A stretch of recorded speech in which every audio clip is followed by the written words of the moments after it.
Welcome to the Prophecy Club, where we study and research Bible prophecy.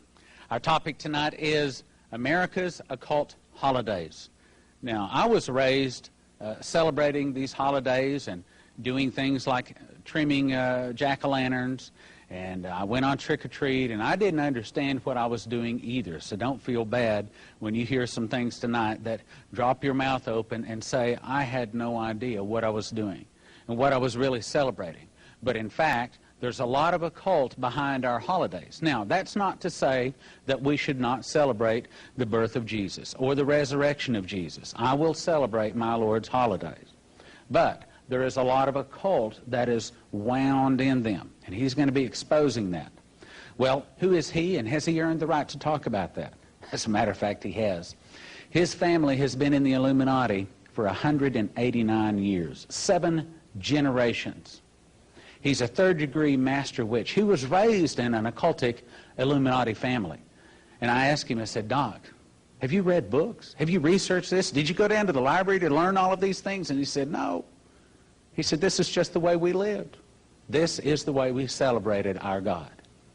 And Christians are celebrating the wrong God in some of these occult. I cannot believe this guy is still around.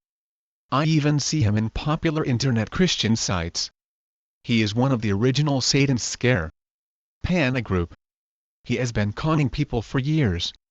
This former satanic priest known as Joseph Doc Marquis was born October 26, 1956. Marquis is a former army medic, which is how he got his nickname Doc. He claims that, at age 4, his foster aunt initiated him into the Illuminati. Marquis claims that he was made a high priest at 13 years of age, becoming a master witch at the age of 17. Having attained this title, Marquis claims that he was given control of the towns of Methuen and Lawrence in Massachusetts and Salem in New Hampshire. He claims to have witnessed over 100 human sacrifices in the 20 years that he was supposedly in the Illuminati. Marquis claims that he left the Illuminati in 1979, resulting in the Illuminati issuing a $500,000 contract on his life. Marquis claims that there have been 8 attempts on his life. As if these claims are not bizarre enough, Marquis has made the following even more bizarre claims in interviews with the press. That Mike Warnke, Dr. Rebecca Brown, Elaine Moses and Lauren Stratford were all members of the Illuminati. Of course Warnke, Brown, Moses and Stratford have a lot in common with Marquis. They have all come up with equally implausible stories about involvement in Satanism. That Gavin Frost, Church and School of Wicca, Laurie Cabot, Witches League for Public Awareness and Raymond Buckland, well-known Wiccan author, are leaders of the Illuminati. A claim which is absurd. That in 1990 there were at least 300,000 and maybe as many as 3 million witches in New England alone. By 2000 the total number of Wiccans in the entire United States had barely surpassed 750,000. That he knows of one coven with a membership of 65,000. No one else in the Wiccan community is aware of this alleged coven. That Laurie Cabot's coven has a membership of 2,000. In 1990 Cabot had sponsored events that barely drew a tenth of this number. That the 19th century French ceremonial magician Eliphas Levi was a witch. He was not. That June 21st is called Melitha by witches. Actually it is called Litha. That police protect Illuminati gatherings. If there are over 300,000 members of the Illuminati in New England alone, including covens with memberships of 65,000, why can't the police find and or infiltrate them? Marquis alleges that police protected Illuminati gatherings, but cannot remember the names of officers or the departments they belonged to, something he ought to have known, if he was in charge of a region as he has claimed. Salman Rushdie has a $1 million price on his head, and has gone deep underground. Marquis claims that he has a $500,000 on his head, and takes no precautions whatsoever to avoid assassination. He can supply no details of the 8 alleged attempts on his life. He claims that he only reported the first attempt to police, but cannot remember where or to what agency. Marquis excuses his lack of precautions by claiming that God won't allow him to be killed. Despite the fact that Marquis is supposed to have been the head of a major region, he states that no one else in his family knew about his membership in the Illuminati. One wonders how a 13-year-old boy could possibly have the skills to avoid detection by his friends, teachers and parents, never mind run a coven of adults. How could a 17-year-old be capable of running a regional cell capable of the sophistication and secrecy claimed by Marquis? Marquis claims to have witnessed over 100 human sacrifices.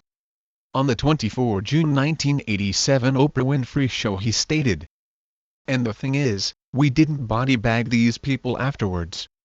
We'd just take them, throw them in the woods, the side of the road on a highway. Somebody's going to find them. The problem is that no bodies have ever been found." Marquis later modified his story to try to make up for these shortcomings. He later claimed that bodies were disposed of by cannibalization and by dumping corpses in bodies of water. Marquis claims that bones were kept for use as ornaments or tools. He still cannot explain why no such tools have been found. Marquis has never volunteered to clear up missing persons cases, which one would expect to be related to these alleged sacrifices, stating, "You know, something like this, it was long ago, that in my past now. I mean, I can't worry about it. It may sound cruel and heartless, but I've got things going on right now that I have to do, that really take precedence." Like making money from selling outrageous tales of Satanism full of lame excuses perhaps. This would indeed sound heartless if it weren't for the fact that Marquis is so obviously making this all up. Here are some of the bizarre statements that Marquis made to a New Hampshire Star reporter on 17 May 1990. The Illuminati, they are basically, just to sum it up, the Illuminati heads all of witchcraft, the occult, worldwide. Every organization that's rooted into the occult follows orders through them. See, all other organizations, as far as the occult goes, are free to have their own dates of worship also, but they must incorporate within their belief those 8 days of human sacrifice. They have to. The 8 days that Marquis is alluding to here are clearly the 8 Sabbats that Wiccans celebrate throughout the year. None of them involve human sacrifice. Most witches, it's very interesting. It doesn't matter if they're white, what they call white witchcraft, black witchcraft. Say, with the white witches, they say that they're good. They don't practice evil magic or human sacrifice, and what all strikes me off, that for people who do not practice human sacrifice they know the ins and outs of human sacrifice, why it's done, the whole theology behind it, everything down to the last jot and tittle. And yet these people are supposed to be innocent, they know nothing but good and all this. Pick up any book on Wicca in a metaphysical bookstore and you won't find one that contains any rituals or magic involving human sacrifice, because Wiccans don't practice such abominations. Marquis never advances any evidence to prove this other than his claims. What happens is, if it's anything other than a breeder, the person will usually be drugged to a very passive state throughout the ceremony. The ceremony will usually start around 11, because by 12 o'clock they have to kill the person. Okay. Depending on the ceremony, about an hour later they'll bring in the person, lay him down on the altar, usually the person is completely naked. The occult term for this is skyclad. They will take a ceremonial knife we call an athem. Okay. And they will cut, usually from the throat down to here. Because of the position on the altar. Because they're holding the chalice on the other side catching the blood in it. Then afterwards they will pass it around to all the members. Now the reason this is done, is because a dying person emits a lot of energy, and it's believed in witchcraft, that a witch can actually add to their own power by feeding off this energy. Wiccans do have a ritual knife, the athem. It is not used for sacrifices. It is used to cast the ritual circle that Wiccans perform their rituals in. These rituals do not include any form of sacrifice. More on breeders later. Now that's only one style of human sacrifice. We have those witches we call cowans, C-O-W-A-N, that is a traitor, That's what I am, because I left the order. The Wiccan term Cowan does not mean traitor. The etymology of this word is uncertain, but it appears to be a term derived from the Greek word kian, a dog. The use of this word in English originated in Scotland, where it was a term to describe a stonemason who had picked up his trade without serving an apprenticeship, or to a mason who built drist dikes, walls without mortar. Like a dog, these persons were supposed to be inquisitive, sticking their noses into that which did not concern them. Later this term was adopted from the Scottish stonemasons by the Freemasons to describe those who practice Freemasonry without having been properly initiated, or to a person who is not of the Brotherhood of Freemasonry. It first appeared in this context in Anderson's Constitutions in 1769 CE. Wiccans later borrowed this term from Freemasonry to describe someone who is not a Wiccan. Marquis is confusing this with the term warlock, which does mean oath-breaker or traitor, and was used by Christians in reference to witches, as they felt that they were traitors to Christianity. Gavin Frost, and that's his wife Yvonne. I'll tell you right now, in the occult, the highest sitting is what is known as the Council of 13. They're the ones who give out all the orders to the Illuminati. It's the absolute highest honor that a normal person can be given. That the 6th level. That's the highest level. You see, most people are under the misconception that a coven consists of 13 witches. That is wrong. Those 13 witches are the officers of the entire group. They form what's known as the inner circle. The rest form what's known as the outer court. In a Wiccan coven, the inner circle includes people who are initiated. The outer court includes those who may be studying in order to join the inner circle, but who have not been initiated yet. There are only 3 levels of initiation in Wicca, not 6. 13 is the traditional number of members in a coven, related to the number of full moons in a year. These 13 members may be of any of the 3 levels of initiation and are not officers in any greater council. Here is Gavin and Yvonne Frost's Church and School of Wicca, and their mail-order witchcraft courses. Individuals like Schnobelin, Todd, Marquis and Sanguinet mentioned them, because this is how these warlocks got what little information they possess on witchcraft in the first place. Another one is Dr. Raymond Buckland. He used to be head of the anthropology department at Harvard University.